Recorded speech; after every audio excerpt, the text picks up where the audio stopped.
Penyidik Polres Metro Jakarta Selatan telah memeriksa TikTokers Chandrika Chika pada Kamis, tanggal 21 April tahun 2022 kemarin.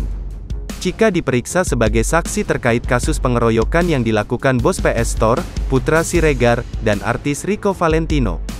Kasat Reskrim Polres Metro Jakarta Selatan AKBP Ridwan Soplanit mengatakan, Chika berada di kafe tersebut saat terjadi pengeroyokan. Namun, Chika tidak datang bersama kelompok Putra dan Rico maupun korban. Intinya Chika dia tidak datang dari kelompok pelapor dan terlapor, kata Ridwan saat dikonfirmasi, Jumat, tanggal 22 April tahun 2022.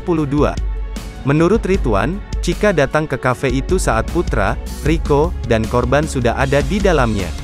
Berdasarkan keterangan Chika kepada penyidik, pengeroyokan bermula ketika Putra dan Rico melihat Chika berpelukan dengan teman perempuannya berinisial N.